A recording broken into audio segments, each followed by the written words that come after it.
Jujutsu Kaisen season 3 episode 4। तो episode की starting होती है और हम वहाँ पर माकी को देखते हैं जो कि जेनिन क्लैन अपने घर वापस जाती है। सबसे पहले उसे नायोआ वहाँ मिलता है जो कि बोलता है कि तुम यहाँ क्या कर रही हो, तुम्हारी शक्ल तो इतनी खराब हो गई है कि मैंने तुम्हें पहचाना ही नहीं, ना तुम्हें जुजुत्सु आता है और ना तुम कर्स स्पिरिट को देख सकती हो और तुम्हारी शक्ल भी बेकार हो गई है, और अब तुम क्या करोगी? युता और मैगुमी के पीछे दुम हिलाती रहोगी क्या? माकी उसे इग्नोर करके आगे बढ़ जाती है और अंडरग्राउंड वेयर हाउस की तरफ जाने लगती है जहां सारे कर्स टूल्स रखे हुए थे। माकी की मदर उसे रोकते हुए कहती है कि तू भूल गई है क्या कि औरतों को वहां जाने की इजाजत नहीं है। माकी कहती है कि उसके पास वेयर हाउस की चाबी है और क्लैन के मुखिया यानी मैगुमी की परमिशन भी। माकी ने ही मैगुमी को बताया था कि नाओबितो की वसीयत के हिसाब से मैगुमी जेनिन घराने का हेड बन गया है। मैगुमी बोलता है कि उसे कोई हेड नहीं बनना है, उसे कोई जायदाद भी नहीं चाहिए, पर माकी उसे समझाती है कि जुजुत्सु के 3 बड़े घरानों में अगर जेनिन घराने का हेड बनता है तो उन्हें ऊपर की सारी खबरें रहेंगी। मैगुमी बोलता है कि मेरी जगह तुम हेड बन जाओ, तो माकी कहती है कि वो लोग उसे कभी भी हेड नहीं मानेंगे। तुम्हारे पास क्लैन की टेक्निक है और तुम्हें डोमेन बनाना भी आता है, पर माकी अभी भी इस लायक नहीं है।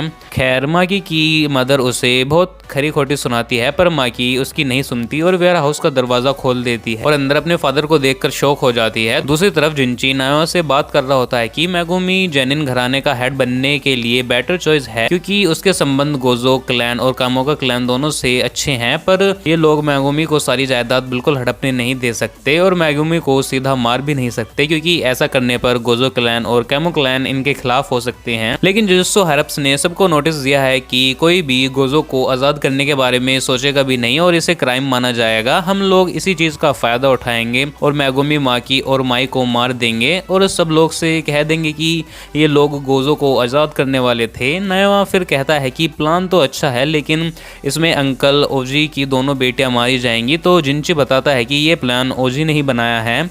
इधर वेयर हाउस में माकी को अपने फादर ओजी मिलते हैं जिसने पहले ही सारे कर्स टूल यहाँ से गायब कर दिए थे और उसने माकी की बहन माई को भी चाकू मार दिया था। माकी अब ड्रैगन बोन नाम का कर्स टूल लेके आगे बढ़ने लगती है जो कि जूजो ने उसे बना के दिया था। वो ड्रैगन बोन से ओजी की कटाना को काट देती है लेकिन ओजी अपनी कर्स एनर्जी से माकी को स्लैश मार देता है। ओजी फिर बोलता है कि तुम्हें पता है कि मुझे जेनिन घराने का हेड क्यों नहीं बनाया गया? तुम 2 लड़कियों की वजह से तुम दोनों किसी काम की नहीं हो और मेरे सिर पर लगा एक बदनुमा दाग हो, वरना जुजुत्सु के मामले में ओजी अपने भाइयों से कम नहीं था लेकिन उसकी 2 निकम्मी बेटियां थीं। और जिसके बाद ओजी दोनों लड़कियों को एक चैम्बर में ले जाकर पटक देता है और इस चैम्बर में ग्रेड 2 और उससे नीचे के कर्स स्पिरिट भरी हुई हैं जो कि जल्दी तुम्हें खा जाएंगे और फिर वो इन्हें अलविदा कहकर वहां से चला जाता है। माई रेंगते हुए माकी के पास आती है और देखती है कि उसकी दिल की धड़कन अभी भी चल रही थी। फिर वो माकी को मुंह खोलकर उसे अपनी सांसें देने लगती है। माकी की आंखें एक ड्रीम जैसी जगह में खुलती हैं जैसे उसे किसी ने डूबने से बचा लिया हो। माई अपनी कर्स एनर्जी से कुछ भी बना सकती है पर उसके अंदर कर्स एनर्जी इतनी कम है कि वो दिन भर में बस एक बुलेट ही बना सकती है। माई माकी से कहती है कि वो उसे कुछ बनाकर देगी लेकिन इसमें उसकी जान चली जाएगी। माकी को कुछ समझ नहीं आता और माई को वो रुकने के लिए बोलती है, पर माई बताती है कि उन दोनों का जुड़वा होना ही माकी की कमजोरी की वजह है। माकी के पास हेवनली रेस्ट्रिक्शन तो है लेकिन फिर भी वो कभी तोजी जितनी पावरफुल नहीं बन सकती क्योंकि जुजुत्सु की दुनिया में जुड़वा लोगों को एक इंसान ही माना जाता है। क्योंकि माई के पास कर्स टेक्निक है इसलिए माकी को हेवनली रेस्ट्रिक्शन का पूरा फायदा नहीं मिल रहा है। लेकिन अगर माई मर गई तो अपने साथ वो अपनी कर्स टेक्निक भी ले जाएगी जिससे माकी को हेवनली रेस्ट्रिक्शन का पूरा फायदा मिलेगा। माई माकी को कुछ देते हुए बोलती है कि एक वादा करो, सब कुछ तबाह कर देना। माकी होश में आती है और देखती है कि माई अब इस दुनिया से जा चुकी है और माकी के लिए वो एक सोल कटाना छोड़कर जाती है जिससे माकी सीधा किसी इंसान की सोल पर अटैक कर सकती है। माकी अपनी बहन की डेथ पर रोने लगती है और उन्हें कर्स स्पिरिट ने घेर लिया था। इधर ओजी को महसूस होता है कि किसी ने अचानक ही सारी कर्स स्पिरिट को खत्म कर दिया है जिसके बाद उसे वैसे ही डर लगने लगता है जैसा उसे कभी तोजी से लगता था। वो अपनी कर्स टेक्निक को एक्टिवेट करता है लड़ने करने को तैयार हो जाता है, लेकिन माकी बिजली की तेजी से उसे ख़त्म कर देती है, उसी तलवार से जो माई उसके लिए छोड़ के गई थी। जैनिन क्लैन में खतरे की घंटी बजने लगती है। रांता जिंची और नायवा को आकर बताता है कि माकी पागल हो गई है और उसने ओजी को मार दिया है। माकी से निपटने के लिए कुकरू यूनिट को भेजा जाता है, जिसमें ऐसे लड़के होते हैं जिनके पास कोई कर्स टेक्निक नहीं होती, पर उन्हें मार्शल आर्ट में महारत हासिल होती है। इनके कैप्टन को लग रहा था कि माकी ने ओजी को नींद में मार दिया होगा और ये लोग माकी को फिर चारों तरफ से घेर लेते हैं, और जहां पर फिर हम देखते हैं माकी के पास ड्रैगन बोन और सोल कटाना दोनों होती है। और माकी सोचती है कि अगर वो अपना घर नहीं छोड़ती तो वो माई के साथ रह जाती और शायद उनकी जिंदगी अच्छी होती, और वो अपनी बहन से फिर माफी मांगती है, पर उसकी आखिरी इच्छा जरूर पूरी करेगी और सब कुछ तबाह कर देगी। और फिर माकी कुकरू यूनिट को बुरी तरह से मारने लगती है और उन सब को वहां पर ख़त्म कर देती है। और तभी चुजीरो अपनी कर्स टेक्निक का इस्तेमाल करता है और दो बड़े पत्थर के हाथों से माकी को कुचलने की कोशिश करता है। और ये उस यूनिट का मेंबर था जिसमें जैनिन क्लैन के सबसे पावरफुल सोर्सरर आते थे, पर इस अटैक से माकी को कुछ भी नहीं होता और वो कैप्टन के गले में हाथ घुसाकर और चुजीरो का दिल बाहर निकाल के उन्हें ख़त्म कर देती है। अब रांता अपनी टेक्निक का इस्तेमाल करके माकी को एक जगह पर रोक देता है और जिंची से कहता है कि जल्दी उसे ख़त्म कर दो, लेकिन फिर भी माकी हिलने लगती है, जिससे रांता की हालत ख़राब हो जाती है और वो बोलता है कि माकी तो अब बिल्कुल तोजी जितनी पावरफुल हो गई है। और जहाँ पर वो सोचते हैं कि अगर तोजी चाहता तो वो उस टाइम पर जैनिन क्लैन का सफाया कर सकता था, और जिसके बाद वो सोचते हैं कि अगर उन्होंने माकी को नहीं रोका तो ये जरूर उनका खात्मा कर देगी। जिंची अब अपना अटैक करता है और आसमान से ढेर सारे पंचेस माकी के ऊपर गिरते हैं, जिससे यहाँ बड़ा धमाका होता है। रांता को लगता है कि वो लोग जीत गए, पर वो घायल होने की वजह से वहाँ जिंदा नहीं बचता।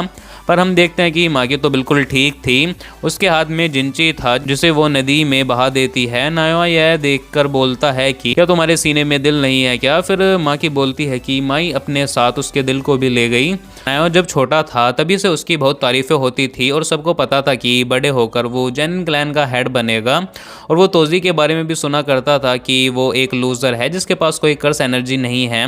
नायवा भी एक लूजर की शक्ल देखना चाहता था, लेकिन जब उसने तोजी को पहली बार देखा तो उसका शरीर पूरा कांप उठा था। और अब माकी भी तोजी जितनी पावरफुल हो गई है और उसने जैनिन क्लैन का सफाया कर दिया है, बस नायवा ही बाकी रह गया है।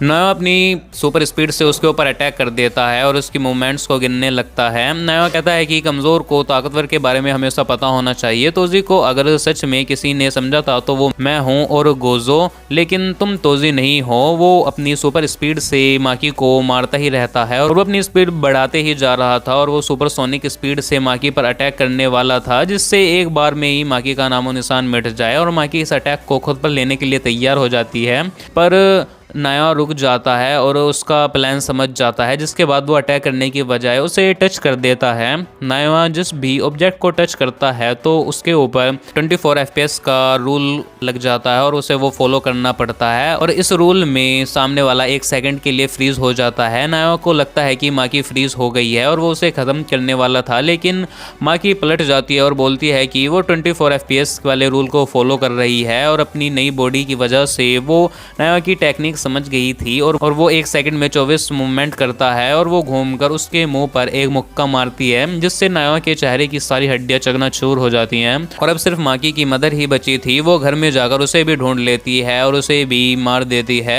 और हम देखते हैं कि नायवा किसी तरह जिंदा बच जाता है, पर पीछे से माकी की मदर आगे उसे चाकू घुसा देती है और दोनों वहाँ पर ख़त्म हो जाते हैं। और आखिर में माकी की माँ सोचती है कि वो खुश नसीब है कि उसने उन दोनों लड़कियों को जन्म दिया। माकी अब माई की बॉडी लेकर वहाँ से जाने लगती है और तभी मोमो रोते हुए वहाँ आती है और बोलती है कि उसने देर कर दी। माकी माई की बॉडी उसके हवाले कर देती है। मोमो माकी से पूछती है कि अब वो क्या करेगी, लेकिन माकी कोई भी जवाब नहीं देती, और बाद में हमें पता चलता है कि माकी ने जैनिन क्लैन के बचे हुए सारे मेंबर्स को निपटा दिया है। किसी को पता नहीं चलता कि ये काम माकी ने किया है। गोजो क्लैन और कैमो क्लैन जैनिन क्लैन को बिग 3 से हटाने का प्रस्ताव रखते हैं, लेकिन आखिरी फैसला जुजुत्सु हायरअप्स को करना है, और ये एपिसोड इसी सीन के साथ एंड हो जाता है। तो आई होप आपको इस एपिसोड की एक्सप्लेनेशन पसंद आई हो, और हाँ, अगर आपको इसके पिछले एपिसोड की एक्सप्लेनेशन देखनी हो तो उसकी लिंक भी मैंने इस वीडियो की डिस्क्रिप्शन में दे दिया, आप उसे भी कंप्लीट देख सकते हैं। तो इस वीडियो में इतने, मैं मिलूँ आपको नई वीडियो में नई एनिमे फिर नई मानव सीरीज की एक्सप्लेनेशन के साथ। तब तक के लिए गुड बाय।